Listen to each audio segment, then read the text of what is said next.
Marc, Moi, j'ai été hospitalisé, mais pas très longtemps. Moi, c'était même pas 5 jours pour une appendicite. Ah oui, moi donc aussi, ouais. rien de très Oui. glorieux. Mais c'est vrai que j'ai senti, moi, cet isolement dans lequel on est, ce décalage quand les autres vont à l'école et que nous, on est là, on découvre un monde qui est un peu perturbant. Et donc là, je vais vous parler d'une association qui s'appelle La Plume de Swann. Et c'est donc une initiative, souvent c'est ce qu'on aime bien montrer ici, c'est que c'est souvent une personne qui est face à un problème et qui du coup, à son échelle, décide d'agir, puis ça prend de l'ampleur. Là, cette personne-là, qui était une ancienne directrice, qui est toujours d'ailleurs directrice d'agence de presse, va voir sa filleule qui est hospitalisée, qui s'appelle Swann. Elle a 6 ans à l'époque, et elle décide, quand elle constate à quel point elle est seule, isolée, de rassembler un peu ses collègues et de lui proposer de faire un journal. Et à travers ce journal, en fait, avec d'autres enfants de l'hôpital, d'aider les enfants à s'évader. Moi, j'ai rencontré des gens pendant le voyage qui m'avaient dit, moi, c'est en prison que j'ai trouvé ma liberté. Comme quoi, on peut être enfermé dans un endroit, mais quelque part, l'esprit, quand il est stimulé d'une certaine manière, permet d'aller au-delà des limitations. tu parles sous l'avis du professeur qui hoche de la tête. Vous confirmez que...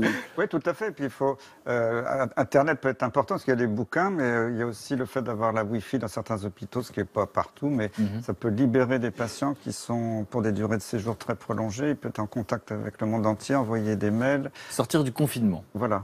Et là, il va encore plus loin. L'idée, c'est qu'ils puissent construire un journal. Donc, ils sont non seulement, ils sont plus seulement consommateurs, mais ils deviennent aussi acteurs et actifs du coup de ce journal-là. Donc, c'est le journal qu'on. Et moi, je suis convaincu que ça avait existé là où tu étais, tu aurais fait partie du projet.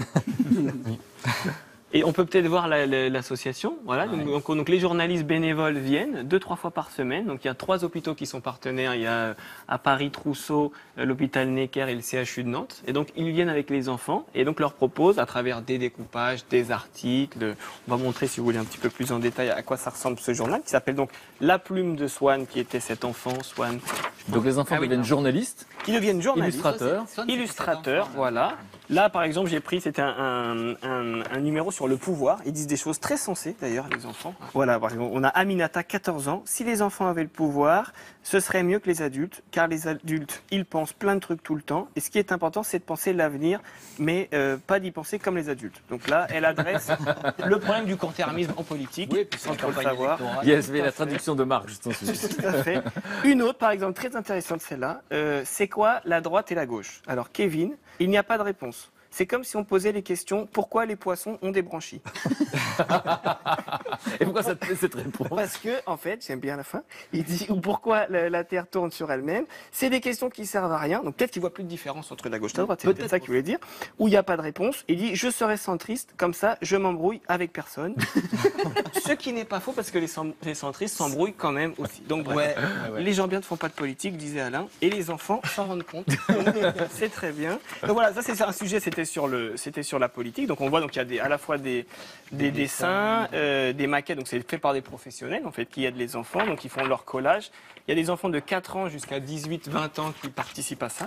Et donc l'idée voilà, c'est C'est de vraiment participer à un projet. voilà, donc les journalistes viennent, discutent du sujet, d'un thème, d'un numéro, et avec ces enfants-là, ils commencent à rédiger. Certains vont faire de la recherche sur Internet, d'autres donnent leur envie. Donc il y a des sujets de fond, et puis en même temps, il y a des petites brèves sur certains sujets. Là, c'était sur la guerre, il y en a sur changer de vie. Et donc tout ce que ça permet, voilà, c'est de sortir de cet isolement, d'essayer de se projeter, parce que souvent, je sais pas si toi c'était la même chose, mais on parle souvent des mêmes sujets, de la maladie, quand les gens viennent te voir. Et là, ils apprennent quelque chose aux gens qui viennent les voir. Donc ça les sort aussi des mêmes conversations, et ça leur donne cette ouverture-là. Donc il y en a plein qui racontaient, là, quand je discutais avec eux, que ils viennent, ils sont fatigués. Quand le journaliste vient, tout d'un coup, il y a quelque chose qui se réanime, ils retrouvent de la force, et du coup, après, voilà, ils se mettent dedans, ils se rendent compte qu'à la fin de la journée, ils ont de l'énergie, c'est revenu.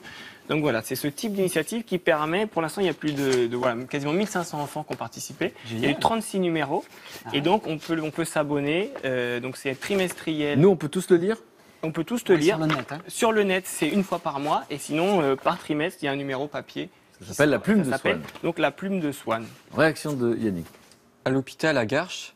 Alors, j'avais pas ça, mais j'avais les ordinateurs, la PS4 aussi, la télé et les cours aussi à l'hôpital. On avait des salles de cours, tout ça, des TBI.